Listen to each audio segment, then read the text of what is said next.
excitement around the team? Yeah, disappointed that we didn't get the result because I thought we did everything necessary to get it. I was really pleased with the guys' effort, energy, mentality, everything they did to the best of their abilities, and I can't ask for anything more. So I think it's a game where you just kind of say that's going to happen. That's soccer.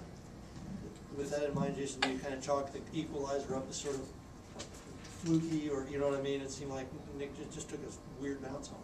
Yeah, no, there's no doubt. The ball was struck hard at Nick, and he went to block it. I think he said he blocked it down in between his own legs and into the back of the net. So that doesn't happen often, and I'm sure now that he got that out of the system, it won't happen again this year. Did you get the sense that Chivas was coming here to just be a difficult team to play against for 90 minutes, and were they successful at that? Yeah, I think that they came in here with a game plan. They've had a lot of games over the past 2 weeks, and we're clearly after 1 point on the night. But I also think that they had a game plan in the way that they wanted to sit back but then counter quickly through Justin Braun. So I wouldn't say that it was completely trying to tie.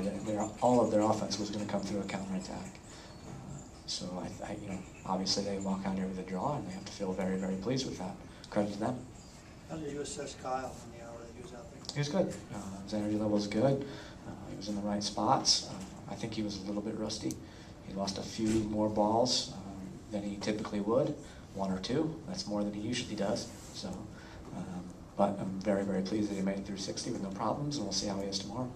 Jason, seeing Kyle, what questions did that answer for you regarding this upcoming month? I know you guys were waiting to evaluate him, and what were those answers? The answers won't come until we see how he recovers from the match. He got through it fine, and if we see him tomorrow and over the next week and he recovers just as he would if he was healthy, then we're starting to have the answers to our questions. But we're concerned with that ankle situation. What will the recovery time be like? Because of, as everybody knows, in the next couple of months, our recovery time and recovery opportunity for our players are going to be shortened drastically. Jason, I know it probably kind of gets lost in a game like this, but how would you rate Ned's strike? It was fantastic. It was one of the few strikes that gets me to jump off the bench. So it was pleasing to see. Jason, we heard from Ned on the TV say that back-to-back home draws, probably pretty disappointed locker room. Did you get that sense? Back-to-back home draws?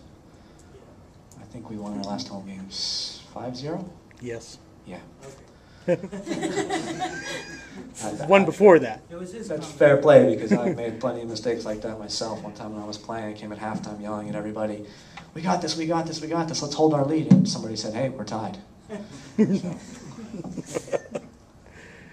Jason, with 3 guys going to probably see a lot of action in the All-Star game, how is this rotation going to work next week going into DC United, a team that gave us fits both in the Open Cup and at RFK? How are you going to be able to adjust and overcome that? It's a good question, and I think it'd be too early for me to try to ponder an answer, because what happens Wednesday night will determine it. And so, we can think about the ifs, ands, and buts, but in my experience, that just means that I stay up late at night thinking about things that I don't need to until Wednesday or Thursday. So if you don't mind, so I'll save that till then. You get a couple days off then. Yeah, thanks. Jason, it looked like you guys were fairly dominant playing your style of soccer, but couldn't get the result you wanted. What was lacking? I think the simple answer is what happens in both penalty boxes tonight. If we could play the game between the 18s, we won that one, didn't we? Unfortunately, you have to count how many times it actually ends up in the back of the net. And so I think the quality was lacking just a little bit for us. There was a couple opportunities I thought we could have done better and maybe should have done better. And then obviously we make a mistake in front of our goal. But we'll move on. We win together and we lose together. So it would be easy to stand here and say, I can't believe that Nick Armando makes that kind of mistake. But the converse of that is, I would say, I can't believe a few of our players didn't put more goals in. Jason, again, this was off TV, so forgive me if this is wrong, but I think you're 3 games behind the all-time unbeaten streak from Columbus. Is that something that's a target or something you kind of use as a motivational tool? Yeah, I think we've made a point of trying to have a lot of firsts and doing a lot of things for the first time in club history, and we take pride in those sorts of things. So why shouldn't we try to go after that and take some pride in doing it? Jason, would you say 31 points through 17 games is on target with what your expectations were coming in? There's that word again, expectations. I think it's good. I think that we've left some points on the table, clearly, in the home matches. In particular, I think our form on the road I've been pretty pleased with, and say it's okay. But I do think that we could have and should have a few more points than we do right now. Jason, coming up, you have CONCACAF, you have a chase for the Supporters Shield, and you have just making the playoffs. How do you prioritize those things? That's secret stuff. Okay. That's stuff that's closed behind locked doors. Win them all. All right, locker room's open, guys.